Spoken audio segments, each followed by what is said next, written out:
Hey everyone! I know that you are real big fans of following every single event of the Skibidi Wars series, and that's why I'd like to make you all even happier by analyzing each juicy detail of the episodes 60, 61, and 62 step by step. I'll show you all the secrets and Easter eggs that I managed to find. Is it true that now the Skibidi army has its own Titan? Who is hiding behind the mask of this monster? Will Tri-Titan be able to handle this sort of trouble? And of course, the main question remains, who teleported G-Man in the 60th episode? Now get ready to watch this video until the end not to miss anything. I can promise you guys it will blow your mind. Now make some tea and grab your snacks. Let's go. We finished our last analysis on the note that Tri-Titan was able to defeat G-Man with the help of one powerful weapon. And at the beginning of the 60th episode, we see this prick who seems to be unconscious, which is quite strange. Let me explain this moment though. In the last episode, the explosion was of such incomprehensible force that nothing but bones should have been left of G-Man. But here he is, absolutely safe and sound. Even his eyes are still glowing. The only things reminding us of his injuries are his jetpack that just fell off, and the protection on the toilet that suffered a little scratch, if I can put it that way. This guy is probably more hardy than we initially thought. So now it seems to be quite obvious how he was able to survive through so many attacks from Tri-Titan.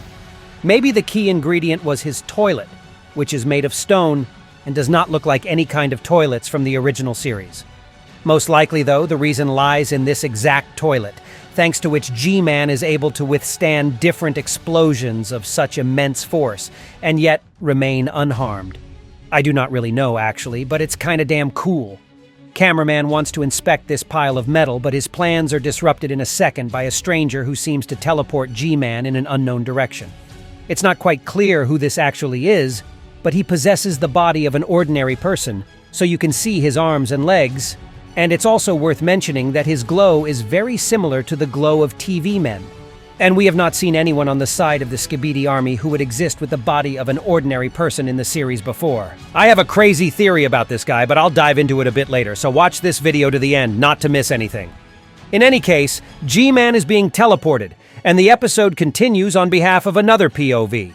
We see the scientist and the same gun with the number 2 from the 56th episode, where TV Man was zombified with the help of its usage. It seems the Alliance ambushed the scientist, and just one shot from the camera cannon was already enough to handle him with ease. It's actually hilarious, though. Just look at how pathetic this guy looks. He fell like a bag filled with rubbish. The same gun appeared in the 55th episode, where it was used as a tool to destroy the parasite, but this time it works differently. It seems it has 2 modes. The first one that works as a main weapon for Titan Cameraman, and the second one which purpose is the destruction of parasites. That's pretty clever, I must tell you. Everything seems to be under control, and POV's giving a thumbs up, while the other cameraman is looking at the screens.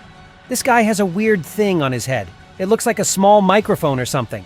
Perhaps this cameraman wants to report important data that he managed to find, but suddenly he and the panels got to be destroyed by this big guy. He looks really intimidating. He has arms, legs, and a core. Verlance wrote in the description of the video that this guy's name is Toilet Emperor, and that he is the most powerful of all toilets, as his armor was created specifically to fight Titans. The Emperor's blow was inflicted from a cannon on his arm, which also looks like the tentacle of the scientist toilet in the 67th episode of the original series. But what is most interesting is his eyes. The color of his glow is very similar to the eyes of the stranger we saw in the beginning of the episode. Most likely it is a whole other race. I don't really understand why these guys are fighting on the side of the Skibidi army, but I think we'll figure it out very soon. The 61st episode is unfolded before your eyes. We see Speakerman piling the toilets up. It looks like a battle has taken place here, and it's time to clean everything up.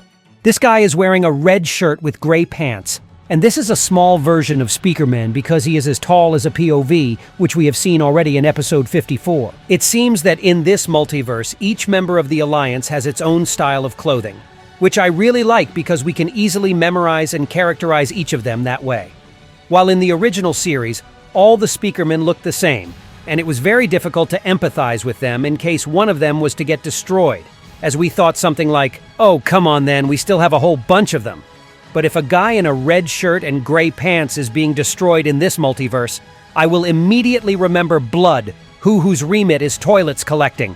There are 4 anti-parasite guns and a metal wall behind his back.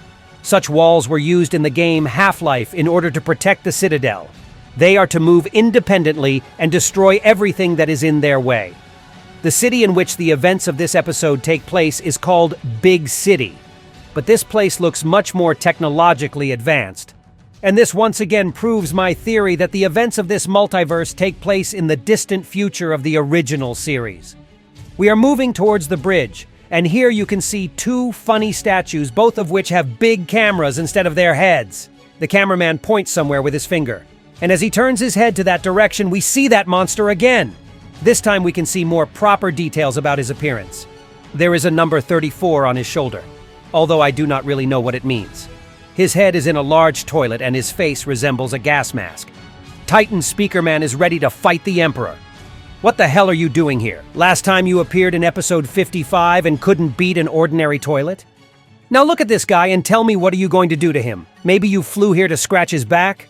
After the last defeat, this guy was not even improved in any way, and he still has 1 gun as he did in the 55th episode. With just 1 powerful shot, this toilet emperor copes handles him. This Titan looked as funny as the scientist from the last episode. Dude, you need improvements ASAP. The Big G destroys the bridge, including 2 guys who are just standing there just because why the heck not? POV quickly turns around and runs towards the panel, whereas an Alliance logo from the game Half-Life 2 is shown. He presses the alarm button, and an image appears on the screen with the following inscription: Try Titan requested. This guy will be here very soon, and I promise you that the next episode will get incredibly epic. It's very interesting for me to guess, though, where did Speakerman from the beginning of the episode go? Here he is, standing next or behind to us from the camera's perspective, but as soon as we turn around, he disappears. Maybe this guy is not so simple and is able to teleport? In any case, the next episode is already here. We see a helicopter that came for us, the same helicopter we could remember from the 3rd episode of the original series. Why won't the Alliance use camera helicopters in the future? It's really weird. There is an inscription on the left, the same one we could see in the 5th episode of the original series. We get on board and the helicopter takes off. Meanwhile, we observe how the big boy destroys everything. Titan Speakerman lies on left from his side, and it seems now this guy will definitely go to the laboratory for improvements. The helicopter comes closer, and the big cameraman provides us with the camera gun. I do not know what these guys were counting on, but their plan did not work, and the shot did almost no damage to the prick at all. There is a strange logo on the Emperor's body, and I cannot really decipher what is depicted here. But if you guys know what it means, be sure to write about it in the comments, as I'm always extremely invested in your theories too. The Emperor's toilet is made of a special black alloy, which were only the strongest types of Skibidi toilets in the original series. It also has several guns, similar to those we saw at the toilet from the 52nd episode. There is a figure 2 on the guns behind his back. God damn it. These are the same guns that the scientist tested in the 56th episode, and that's what we saw in the 60th episode. At first I thought it was an improvement for G-Man's gun, which he wanted to use against Titan TV Man in the 53rd episode, but soon it turned out to be a special development for Toilet Emperor. This guy not only has a huge amount of strength, but he also has guns with parasites, which is just crazy. The Emperor is going to destroy us for being so audacious. It was this cannon exactly that he fired a shot from at the cameraman in the 60th episode. But at the very last moment, Tri-Titan comes to help us and throws this Genghis Khan like a straw doll. The Titan demonstrates his strength to the Emperor, but suddenly, completely out of nowhere, this scoundrel turns out to have an advantage up his sleeve, a name of which is the Blade. He took it out as deftly as an assassin and struck a blow that the Titan did not appreciate at all. He probably felt as if it was just a hit with a toothpick, and as a form of response, he provided a powerful slap in the face to this sucker. After that, a tiny bug comes to play and shoots down our helicopter. And that is, my friends, the end of this episode. We could see the same cutie in episode 59, but this time it actually managed to do something useful. I would like to share an interesting theory with you. Do you guys remember that stranger who teleported G-Man? His glow was similar to Emperor's. What if it's a completely different race of toilets? The color of the Skibidi army is yellow, but the Emperor's core is red. This means that now toilets also have their own varieties, just like the Alliance. But this race is the most powerful one we saw, and it also has its own boss, and this is Emperor. These toilets have bodies shaped like humans, but at the same time they have toilets on their heads. At first I thought that they were also aliens like Tri-Titan. But this can't be though, because the Emperor's whole body is covered with mechanisms, and only his head has something similar to the concept of skin. Maybe this stranger's body is also fully mechanized? I'll always be happy to see your own thoughts and theories on the Toilet Emperor stuff in the comments below. And by the way, be sure you're subscribed to my channel not to miss my new videos. And that was me, Isa Toilet. See ya!